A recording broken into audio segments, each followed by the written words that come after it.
Shalom saudaraku, berjumpa lagi bersama dengan saya, Gembala Jemaat Gereja Isa Al-Masih Lawang Light Generation dalam program Sapa Jemaat di Rumah. Tetap semangat, tetap berpengharapan, dan harus selalu yakin menjadi pemenang-pemenang di dalam Tuhan kita, Yesus Kristus.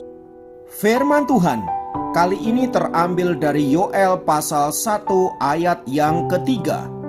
Yoel 1 ayat ketiga berkata, "Ceritakanlah tentang itu kepada anak-anakmu, dan biarlah anak-anakmu menceritakannya kepada anak-anak mereka, dan anak-anak mereka kepada angkatan yang kemudian." Saudaraku, apakah yang dimaksudkan oleh Yoel ketika ia berkata, "Ceritakanlah itu kepada anak-anakmu"? Nabi Yoel ingin memberitahu bangsa Israel bahwa bencana yang menimpa mereka itu tidak terjadi begitu saja, melainkan karena Allah lah yang menggerakkan itu untuk menegur dosa-dosa mereka. Seperti apakah bencana yang dialami oleh orang Israel itu? Di ayat yang keempat berkata, "Apa yang ditinggalkan belalang pengerit telah dimakan belalang pindahan. Apa yang ditinggalkan belalang pindahan telah dimakan belalang pelompat. Dan apa yang ditinggalkan belalang pelompat telah dimakan belalang pelahap." Artinya, bencana demi bencana terus-menerus terjadi dalam kehidupan bangsa itu karena bangsa itu sedang melawan Tuhan. Dan Tuhan sepertinya mengizinkan berbagai-bagai bencana terjadi untuk mengingatkan mereka agar mereka kembali kepada kasih karunia Allah. Saudaraku, pesan dari Nabi Yoel ini ingin berbicara bahwa dalam setiap bencana, dalam setiap masalah, dalam setiap situasi selalu ada pesan yang ingin Tuhan sampaikan kepada setiap kita. Nah, jika kita tarik dalam kehidupan kita hari-hari ini, saudaraku, hampir setiap hari kita disuguhi berita bencana di layar kaca kita. Berita tentang gempa bumi, banjir bandang, tanah longsor, gunung meletus, dan lain sebagainya. Silih berganti, sepertinya tidak ada henti. Terlebih saat situasi itu terjadi di tengah-tengah kondisi melawan COVID-19, tentu ini bukanlah hal yang mudah untuk dilewati. Yang menjadi pertanyaan adalah, apakah bumi kita semakin tua? Atau ulah manusia yang semakin menggila, mengeksploitasi bumi demi uang? Atau Tuhan sudah mulai bosan dengan tingkah pola manusia yang selalu berbuat dosa? Semua itu menjadi pertanyaan dan perenungan kita masing-masing, saudara-saudara. Kira-kira apa makna terjadinya bencana yang begitu rupa melanda negeri kita, bahkan dunia? Dari situ kita bisa mengambil hikmahnya, kita bisa memetik pelajaran dari setiap petaka yang terjadi di setiap kehidupan kita. Seperti nubuatan Nabi Yoel yang disampaikan kepada orang Israel, saudaraku, itu adalah berita yang sangat mengerikan, sebab di sana dikatakan bahwa bencana sehebat itu tidak pernah terjadi sebelumnya.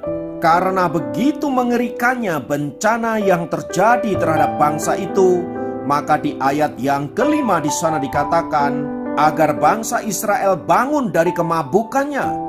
Menangislah, merataplah, sebab semua yang ada padamu telah dirampas. Bahkan Tuhan membuat pohon anggur menjadi musnah, pohon ara menjadi buntung, ladang-ladang sudah musnah, tanah pun ikut berkabung. Tidak ada lagi gandum, tidak ada lagi buah anggur, bahkan minyak pun sudah menipis. Tak heran di sana digambarkan bahwa para petani menjadi malu, tukang-tukang kebun anggur meratap karena gandum dan karena jelai, sebab semuanya musnah dan gagal panen. Semuanya itu terjadi karena dosa-dosa bangsa Israel. Oleh sebab itu, di ayat 13 dikatakan, "Lilitkanlah kain kabung dan mengeluhlah hai para imam, merataplah hai para pelayan mezbah, masuklah bermalamlah dengan memakai kain kabung, hai para pelayan Allahku, sebab sudah ditahan dari rumah Allahmu korban sajian dan korban curahan. Atas semua bencana dan masalah yang mereka hadapi itu, Nabi Yoel menyerukan juga agar mereka memaklumkan puasa kudus, memaklumkan perkumpulan raya. Kumpulkanlah para tua-tua dan seluruh penduduk negeri ke rumah Tuhan Allahmu, dan berteriaklah kepada Tuhan. Saudaraku, semua seruan Nabi Yoel ini untuk merespon bencana yang dialami oleh bangsa Israel yang begitu mengerikan itu. Nabi Yoel tidak hanya melihat bencana itu sebagai sebuah bencana alam, tetapi lebih kepada sinyal yang diberikan kepada Allah agar bangsa Israel bertobat dari tingkah polanya yang jahat, bertobat dari mengeksploitasi alam begitu rupa, bertobat dari segala bentuk penindasan, ketidakadilan, dan lain sebagainya. Intinya, Nabi Yoel ingin mengajak orang Israel untuk mengintrospeksi diri dan bertobat dari tingkah polanya yang jahat serta kembali kepada Allah. Belajar dari firman Tuhan di atas, saudaraku. Mari kita mengintrospeksi diri kita, terlebih di saat situasi penuh dengan krisis, bencana, dan berbagai-bagai malapetaka yang terjadi. Dan mari kita jujur di hadapan Allah bahwa seringkali semua itu terjadi karena dosa-dosa kita, manusia yang tidak pernah puas dengan kasih dan anugerah yang Tuhan sudah berikan kepada kita. Mari kita kembali kepada Tuhan. Mari kita memohon pemulihan Allah agar semua bencana, semua masalah yang terjadi dalam hidup kita dapat diatasi dengan baik dan kita kembali menjalani kehidupan secara normal. Kiranya firman Tuhan ini memberkati kita semua. Mari kita berdoa. Di dalam nama Tuhan Yesus kami berdoa untuk situasi yang saat-saat ini sedang terjadi melanda negeri kami, melanda kehidupan kami. Kiranya Tuhan menolong kami, memulihkan kami, menguatkan kami. Dan biarlah lewat situasi ini membuat kami semakin sadar bahwa kami perlu Tuhan dan bahwa kami perlu bertobat kembali kepada jalan-jalan Allah. Kiranya kekuatan-Mu, kiranya hikmat-Mu menyertai kami, sehingga berkat Tuhan senantiasa tercurah bagi kehidupan kami dan bagi bangsa dan negara kami. Terpujilah Engkau Tuhan kekal selamanya. Dalam nama Yesus kami berdoa. Haleluya. Amin. Demikian program Sapa Jemaat kali ini. Sampai jumpa dalam program Sapa Jemaat yang lain. Tuhan Yesus memberkati. Hidupku menggenapi firman-Mu,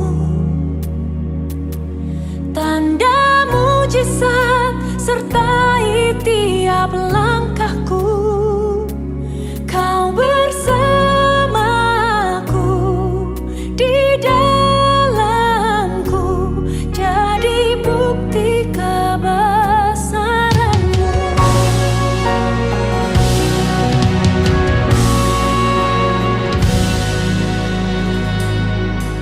Tuhan, Kau sempurna dalam rencana-Mu dan karya-Mu. Ku serahkan hidupku, murnikan dengan Roh-Mu. Tuhan, Kau sempurna dalam rencana-Mu dan karya-Mu. Ku serahkan hidupku, murnikan dengan Roh-Mu. Hidupku menggenapi firman-Mu, tanda mujizat sertai tiap langkahku. Kau bersamaku di dalamku, jadi bukti kebesaran-Mu.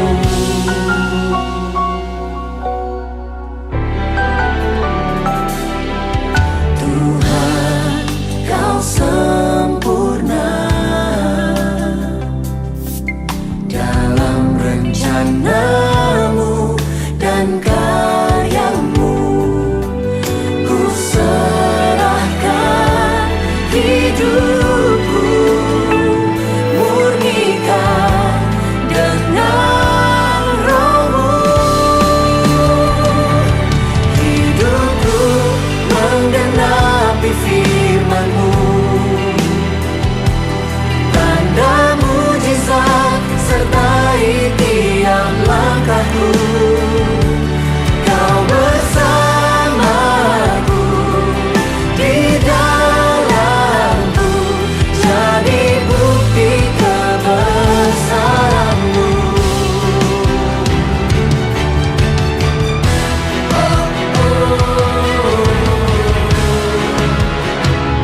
jadi bukti kebesaran-Mu.